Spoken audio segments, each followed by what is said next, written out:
Okay, good morning. Today we'll start with a new chapter called chromatographic techniques. So basically we should understand what is chromatography first, and then we'll slowly go to different types of chromatography, their characteristics, their advantages, how they are arranged, and how we can run the chromatographic techniques. So basically what is chromatography? It is nothing but a whole family of separation techniques. So chromatography talks about separating different types of molecules which are mixed together, more than two. Now this depends on the principle that a mixture should be separated or can be separated if it is dissolved in a solvent, and then the resulting solution moves over a solid. So let us say if you have a molecule which is dissolved in a particular solvent, mostly organic solvent, methanol, ethanol, anything like that, which is called mobile phase. Let us say two or more components are basically dissolved in a solvent, and that solvent, when it moves through a solid phase, the solid phase is called a stationary phase. So basically there should be two phases. One is mobile phase, another one is stationary. Now the techniques flow the mixture that is to be separated through a material that retains some components more than others. Let us imagine that the stationary phase is there and the molecules in a solvent is passing through the stationary phase. So what will happen? There will be interaction between the stationary phase and the molecules those are dissolved in the solvent. Now depending on how these molecules are actually interacting with the stationary phase, it will govern how fast one molecule will move and how fast the other will be retained and move slower. So this causes different components to flow through the material at different speeds. So that's why they are being separated. What is the mobile phase? It carries the soluble components of the mixture with it, any solvent or mixture of solvents. The more soluble the component in the mobile phase, the faster it moves. Okay, so it depends on the solubility of the component also. The solvent in the mobile phase is often called the eluent, normally in column chromatography. The stationary phase, what is a stationary phase? It's mainly a solid material. It will hold back the components in the mixture that are attracted to it. So basically there will be an interaction between the stationary phase and the eluent or the components those are present in the solvent front. The more the affinity of a component that has for the stationary phase, the slower it moves with the solvent. How? Because there will be interaction between the stationary phase and there will be interaction between the mobile phase also. So the one those are retained more will be moving slower with the solvent. First of all, the gas chromatography, and then we'll be talking about high performance liquid chromatography and thin layer chromatography. So if you see the table, there are classification, specific method, stationary phase, type of equilibrium. Depending on different types of chromatography, liquid or gas or supercritical, it can be divided into such characteristics with their specific method, the stationary phases which are used, and the type of equilibrium those are observed. We start with GLC or GC, which is nothing but gas chromatography. Now, the gas chromatography is a method for separating volatile components of various mixtures. Remember, this method is utilized mainly to separate a mixture of organic compounds.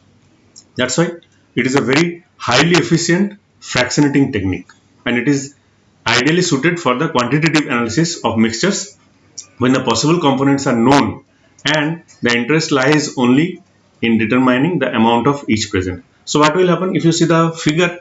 It's a small unit, desktop unit, where you can use the method to separate more than 2, 3, 4, so many components. If they are present in a mixture, those can be separated easily by using gas chromatography. The only thing is that it is gas why it is called gas chromatography? Because even the mixture is liquid, when it is injected in the component, it becomes gaseous, and then there are carrier gases which carries the molecule through the column, and then it is separated. We'll go into detail of.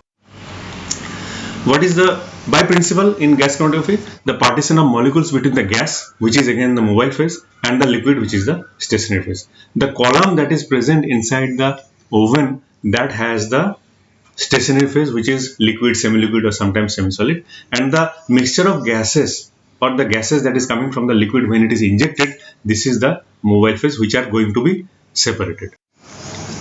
What are the most common stationary phases? Normally it is made out of polymers, different types of polymers. Polar, there can be a separation of, for separation of mixture of polar compounds, it is called Carbowax 20M.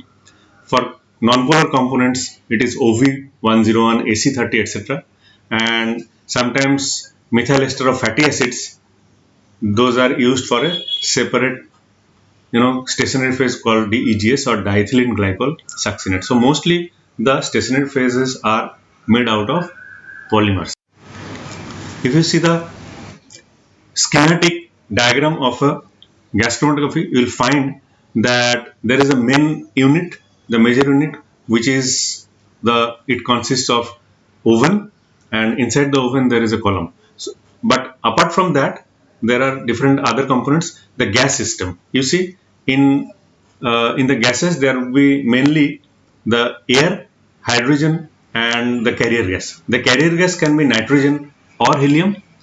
Air and hydrogen are used for the detection of the gas mixtures at the detector, because it should be burnt off and then it should be detected accordingly. So there are gas system. Then the inlet consists of a syringe pump where you have to inject the liquid or gas with the syringe, and then there are columns. Mainly the columns are capillary columns. Then the mixture of gases goes to the detector where the gases are detected, and then there is a data system where the components are separated according to their retention with the stationary phase and generated the data. The gas inlets has cylinders, and then the gases are passing through the injector along with the mixture of molecules. It passes through the column, and the column contains the stationary phase. Depending on the interaction between the column material, the stationary phase, and the gas mixtures will be separated accordingly, and then one by one the gases will go to the detector and it will be detected, and then it goes to the data system where you can see the chromatogram. If you see the chromatogram of a petrol, it contains so many components. For example, butane, methyl butane, hexane, benzene, 2-methyl hexane. There are two axes. You see the x-axis and the y-axis. X-axis give you the retention time, 5, 10, 15, 20, 25 minutes you are seeing, but the peaks may come depending on their interaction. The one that comes faster, it gives the peak retention time faster. For example, the peak that is coming at the beginning, those are interacted with the stationary phase lesser than the components which has come at the last. So there are retention time. Remember that every component has a specific unique retention time when the other conditions are constant. The area under each peak is proportional to the amount that the component has. So basically, once we get the chromatogram, we will get area under each peak, and then it will be converted into percentage. So you can easily know the percentage of the component that is present in the whole mixture.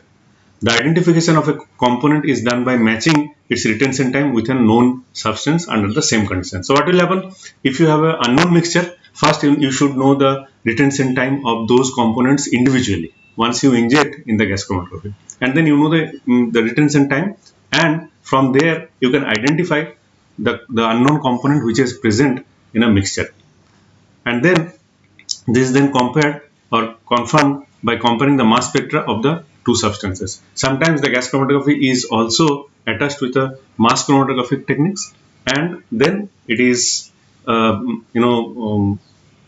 analyzed and see matched with the mass of that component, and then it can be done. Now the retention time, the area under the peak, and the intensity of the peak, those talk about all information about the components those are present in the material. What are the advantages of gas chromatography? It is basically a very good separation techniques. The time taken for a chromatography technique is very short. Normally, within 15 to 30 minutes, a complete mixture of organic compounds can be separated and then analyzed. Very small amount of sample is required, only couple of microliter.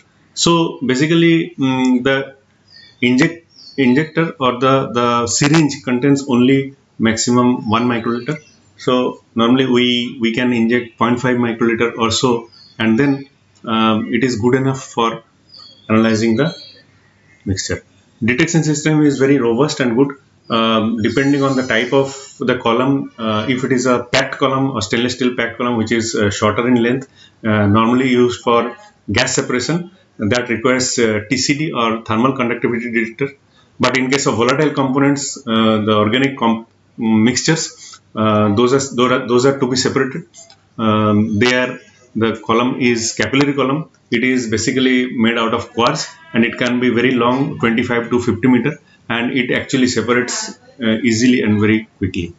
And not only qualitatively that the peaks can be detected, but quantitatively what are the amount of the material present that can be easily separated and then analyzed.